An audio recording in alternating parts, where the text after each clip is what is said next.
నీతో ఫ్రెండ్లీగా ఉండటం ఎందుకో వంశీకి నచ్చట్లేదు. ఫోన్ చేసి సీరియస్గా నేను కలవద్దని చెప్పాడు. ఇక మీదట మనం కలవకపోవటమే మంచిది.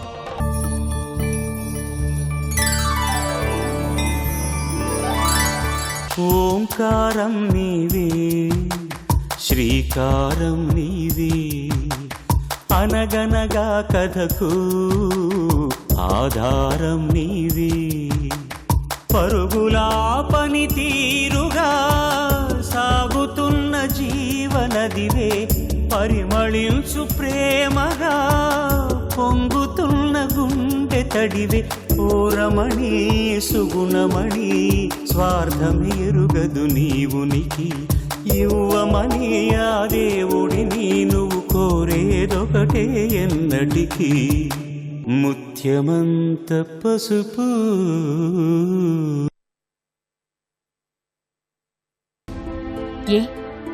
ఏమైందిరా కళ్యాణికి? ఆకాష్ చివరికి కళ్యాణి క్యారెక్టర్ గురించి కూడా చెడుగా మాట్లాడడం మొదలుపెట్టాడమ్మా.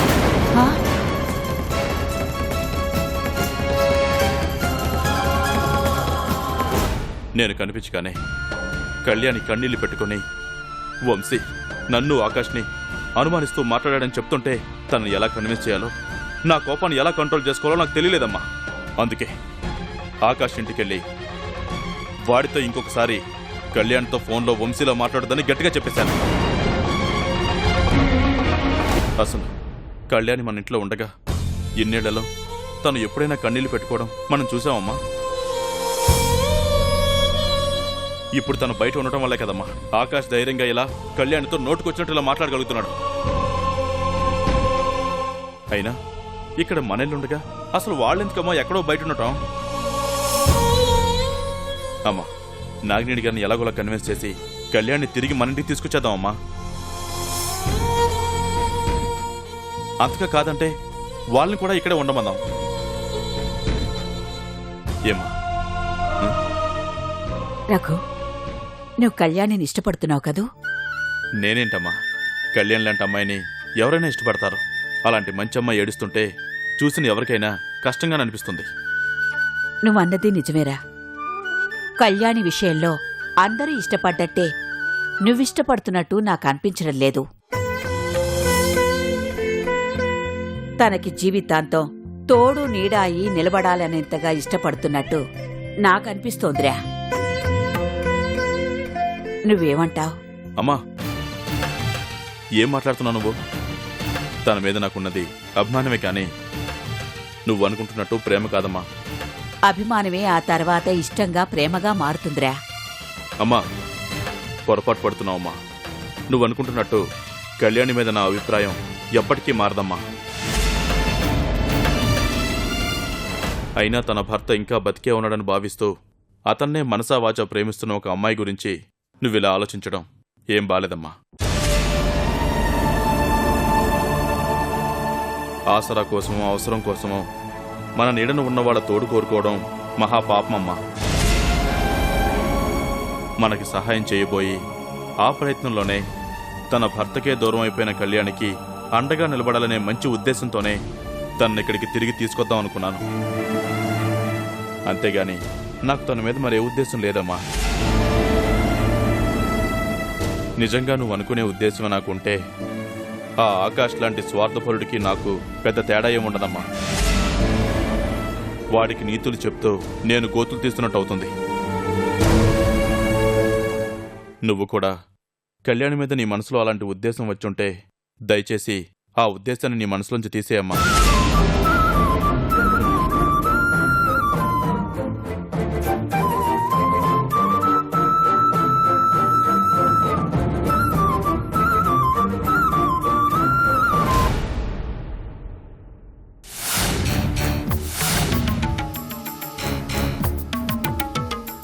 ఫోన్ ఏమైంది?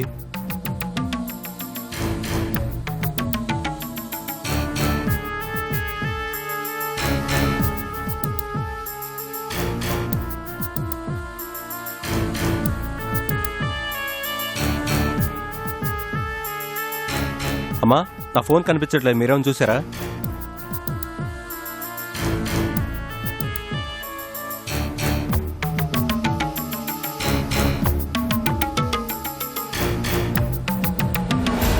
మిమ్మల్ని అడుగుతోంది. నా ఫోన్ ఏమైనా కనిపించిందా? ఇదేనా? ఓ, మీ దగ్గర ఉందా ఫోన్? ఆకాష్, ఈ ఫోన్ గురించి ఇక నువ్వు మర్చిపోరా. ఈ ఫోన్ వల్లే కదరా నీ కష్టాలు. ఈ ఫోన్తో నువ్వు కళ్యాణ్తో మాట్లాడబట్టే కదా వాడెవడో ఈ రోజు మన ఇంటికి వచ్చి మరీ బెదిరించి వెళ్ళింది. నానా ప్లీజ్ ఆ ఫోన్ ఇలా ఇవ్వండి. నేను ఈ ఫోన్ నీకు ఇవ్వను రా. నానా ఏంటి మీరు చేస్తున్న పని? నానా ఎరా, ఈ ఫోన్ నీ తల్లిదండ్రుల కన్నా నీకు ఎక్కువైపోయిందా? మీ నాన్నగారి మాట కన్నా ఆ పిల్లతో మాట్లాడడం నీకు ముఖ్యమైపోయిందా?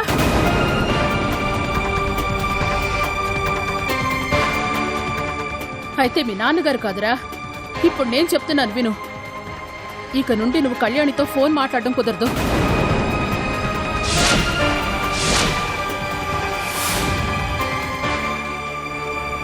అమ్మా, నాన్నంటే జరిగింది పూర్తిగా తెలియదు కాబట్టి అలా మాట్లాడుతున్నారు. కానీ అన్నీ తెలిసిన దానివి నువ్వు కూడా అలా మాట్లాడతావేంటమ్మా? అన్నీ తెలుసు కాబట్టి ఇలా మాట్లాడుతున్నాను. నీ ఫ్రెండ్ భార్య కోసమని నిన్నే ప్రాణంగా ప్రేమించిన స్వప్నాన్ని పెళ్లి చేసుకోవడానికి నువ్వు ఒప్పుకోకపోయినా నేనేమీ అనలేదురా. నీ ఫ్రెండ్ భార్య కోసమని నువ్వు జైలుకి వెళ్ళినప్పుడు కూడా నేనేమీ మాట్లాడలేదు. కానీ వాళ్ళ నా ముందే నా కొడుకుని వాడెవడో వచ్చి నువ్వు చేస్తుంది తప్పు అని చొక్కా పట్టుకుని నిలదీసి అడిగినా కూడా మళ్ళీ నువ్వు సిగ్గు లేకుండా తనతో మాట్లాడతానని అంటున్నావు చూడు. ఇప్పుడు కూడా నేనేమి మాట్లాడకపోతే ఖచ్చితంగా అది నీ విషయంలో నేను చేసిన తప్పే అవుతుంది. అమ్మా, ఎవరు చేసింది తప్పో ఎవరు చేసింది ఒప్పో లెక్కలేసుకుంటూ కూర్చోటానికి ఇది సరైన సమయం కాదమ్మా.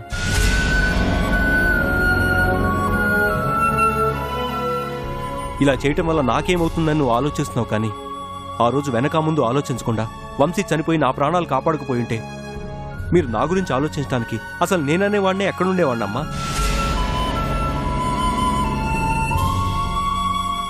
అందుకే ఎవరేమనుకున్నా నన్నెవరేమన్నా నేను పట్టించుకోను. చనిపోయిన నా వంశీకి నేను ఇచ్చిన మాట ప్రకారం కళ్యాణి జీవితం బాగు చేసేదాకా నా ఈ ప్రయత్నాలు ఆపలేనమ్మా. నేనన్న ఈ మాటల్లో అక్షరముక్క కూడా తప్పు లేదని మీకు అనిపిస్తే, నేను చేస్తున్న పని కరెక్ట్ అని మీరు మనస్ఫూర్తిగా నమ్మితే ఆ ఫోన్ ఇలా ఇవ్వమ్మా. లేదంటే మీరు అనుకున్నట్టుగానే ఆ ఫోన్ అవతల విసిరేయండి.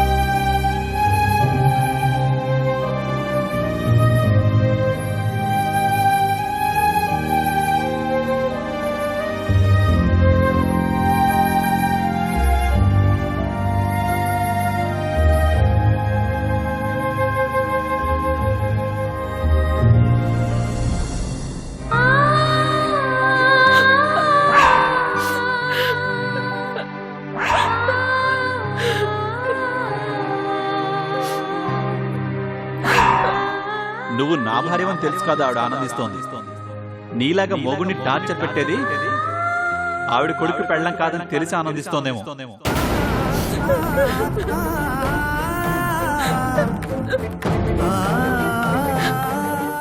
ఛా, అదేదో అమెరికా ప్రెసిడెంట్ ఫ్యామిలీ హైదరాబాద్ వచ్చినట్టు చెప్తున్నావుగా. ఇంకోసారి ఇలాంటి ఉచిత సలహాలు ఇస్తే నేను నీతో ఫోన్లో మాట్లాడటం ఇదే ఆఖరిసారి అవుతుంది.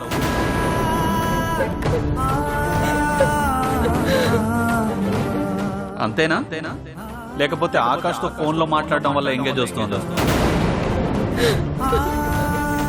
నువ్వు కాలేజీలో జాయిన్ అయినప్పటి నుంచి వాడిని రోజు కలవడం, వాడితో రాసుకు పూసుకు తిరగడం, ఇద్దరు లవర్స్ ఐస్ క్రీమ్ పార్లర్లకు తిరగడం, వాడి వల్ల పడి కట్టుకున్న మొగుడిని కూడా మర్చిపోయావా?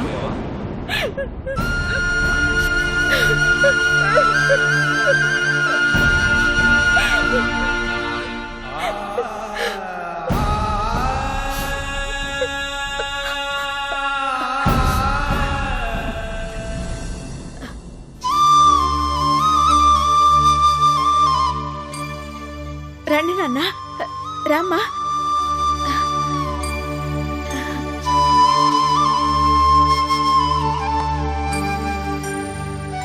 ఏంటి నాన్న అలా చూస్తున్నారు? కూర్చోమ్మా.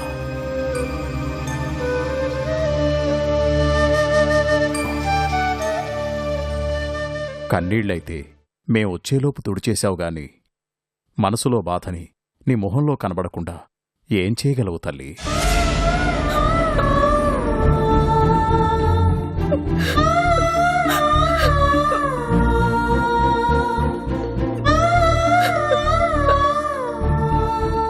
నీ బాధ నేను అర్థం చేసుకోగలను తల్లి.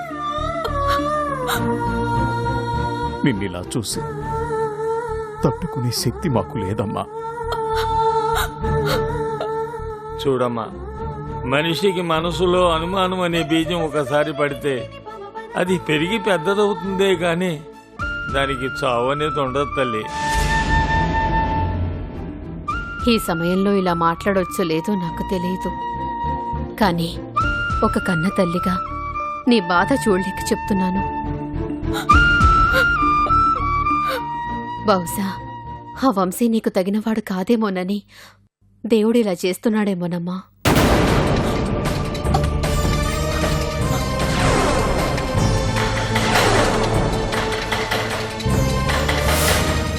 లేకపోతే అసలు ఇదంతా ఏంటమ్మా?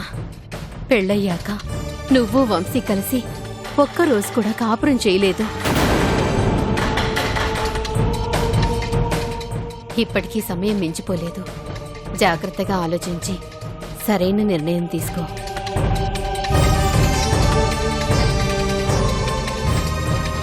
శారద, కళ్యాణి చిన్నపిల్లేం కాదు.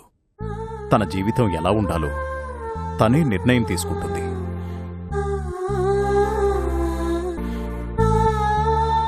సరే సరే పదండి, కాసేపు తనని ఒంటరిగా వదిలేయండి.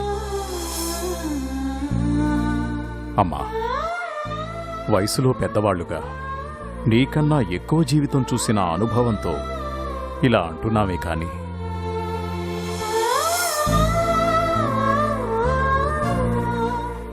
తల్లిదండ్రులుగా నువ్విలాగే ఉండాలని బలవంత పెడుతున్నావని నువ్వు అనుకోవద్దు.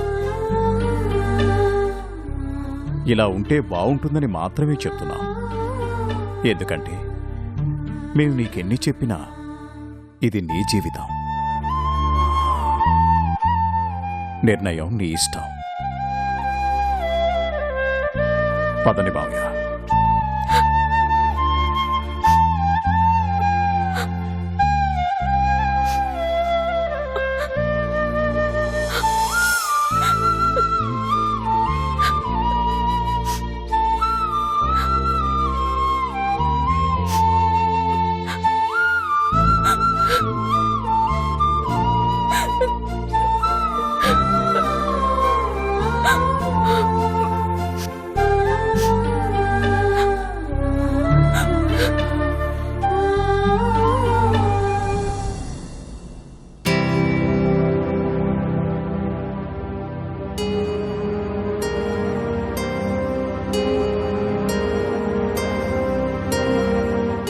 రా స్వప్న, నీకోసం వెయిట్ చేస్తున్నాను.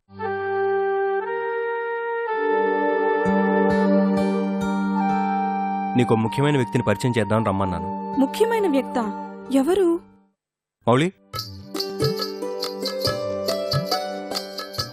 స్వప్న, హీస్ మౌళి. హాయ్ అండి. నమస్తే.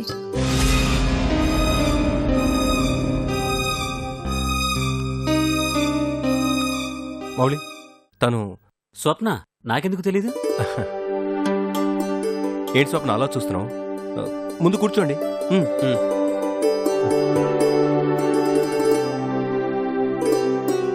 మౌళి ఎవరో కాదు, అంకుల్తో నీకు సంబంధం చూశాను చెప్పానే, ఇతనే.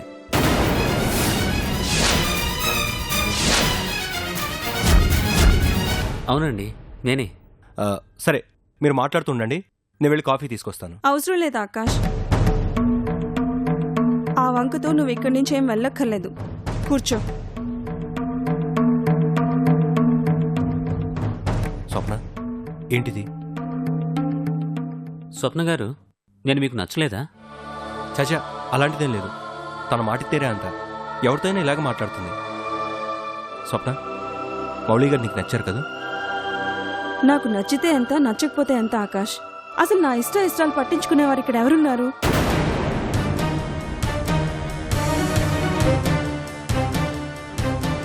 అదేంటండి బాబు అంత మాట అనేశారు?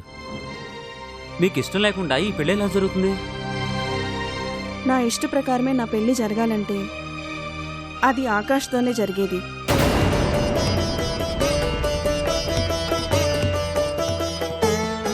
ఎందుకంటే నేను మనస్ఫూర్తిగా ప్రేమించింది, పెళ్లి చేసుకోవాలనుకున్నది ఆకాష్నే కాబట్టి.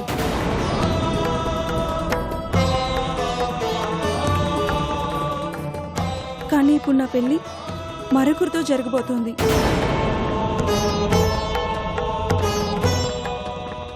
ఆకాష్ చూపించిన వాడితో తలంచుకుని తాళి కట్టించుకుంటానని నేను మాటిచ్చాను. మీరు ఆకాష్కి నచ్చారు కాబట్టి ఇక నా ఇష్టంతో పని లేదు. తను నీకిచ్చి పెళ్లి చేస్తానంటే కాదనే హక్కు కూడా నాకు లేదు.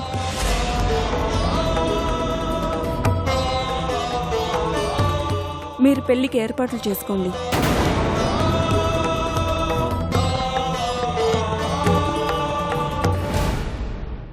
Sorry Mouli,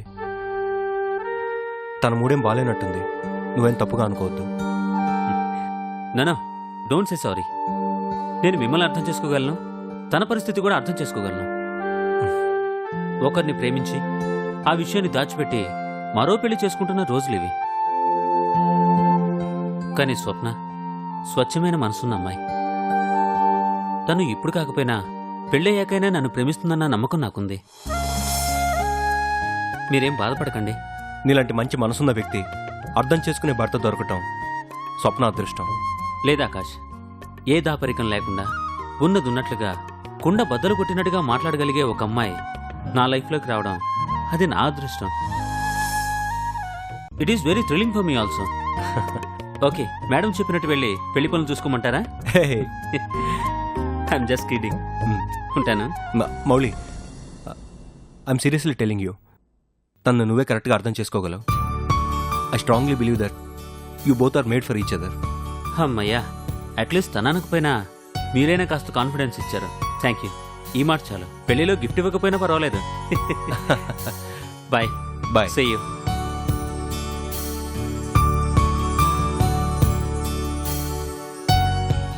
nice guy.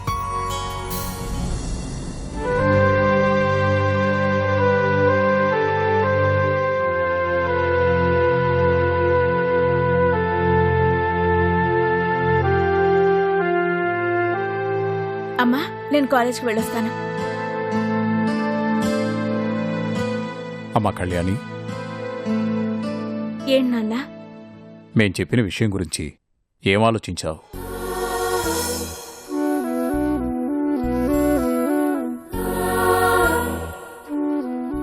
ఏంటమ్మా అలా మౌనంగా ఉన్నావు? తల్లిదండ్రులుగా మేం కోరుకునేది ఒక్కటే, నువ్వు 100 ఏళ్ల పాటు సంతోషంగా ఉండాలని.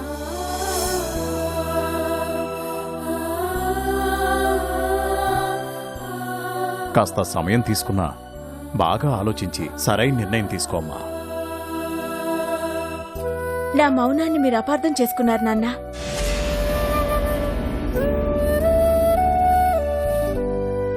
నేను మౌనంగా ఉన్నది వంశీ కరెక్టా కాదా అని ఆలోచిస్తూ కాదు, నా వంశీ బంగారమని ఎలా చెప్తే మీరు అర్థం చేసుకుంటారా అని.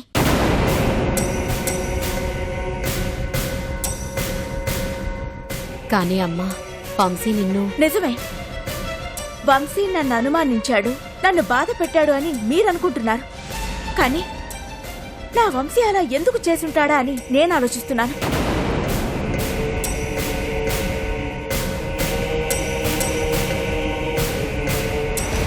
తాతయ్య, వంశీ నన్ను ప్రాణం కంటే ఎక్కువగా ప్రేమించాడు. అలాంటి వంశీ ఇలా చేశాడంటే ఖచ్చితంగా ఏదో బలమైన కారణం ఉండుంటుంది.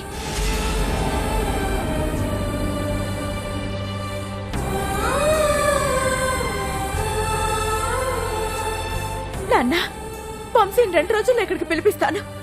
ఎందుకో తెలుసా? నా వంశీ తప్పు చేశాడని కాదు, తను ఏ తప్పు చేయడని అందరికీ నిరూపించడానికి.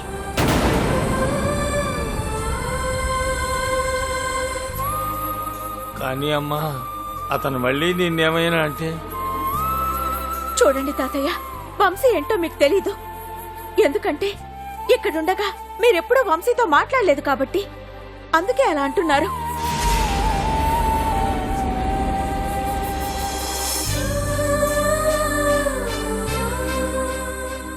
వంశీ ఇక్కడికి వచ్చిన తర్వాత నా కళ్ళలోకి చూసి కూడా నేను తప్పు చేశాను అంటే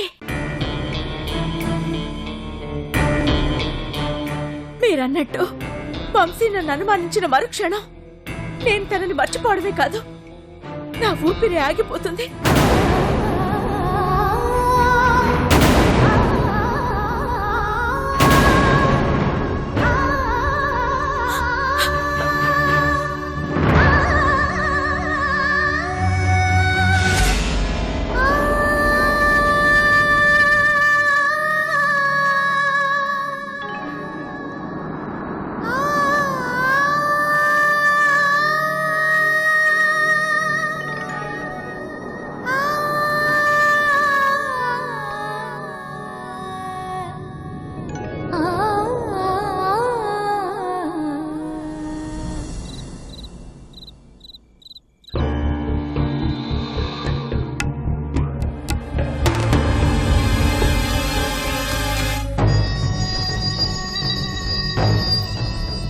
లాయర్ సాబ్, రావయ్యారా, నీకోసం ఎదురు చూస్తున్నాను.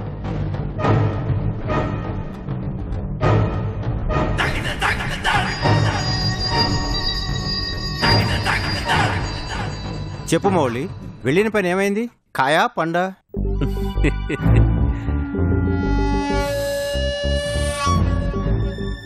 మనం వెళ్ళాక కాయనే ప్రశ్నే లేదు లాయరు. ఒకవేళ అది కాయ అయినా కార్బన్ డైఆక్సైడ్ వేసి మరీ పండించాను. సీను బాగా పండింది లాయర్ సాబ్. అంటే వాళ్ళు నేను పూర్తిగా నమ్మేసినట్లేగా? నమ్మక చస్తారా? నేను ఆ స్వప్నని ప్రాణం కంటే ఎక్కువగా ప్రేమిస్తున్నానని, దాన్ని పెళ్లి చేసుకుని రాజకుమార్లా చూసుకుంటానని చెప్తే పూర్తిగా నమ్మేశారు.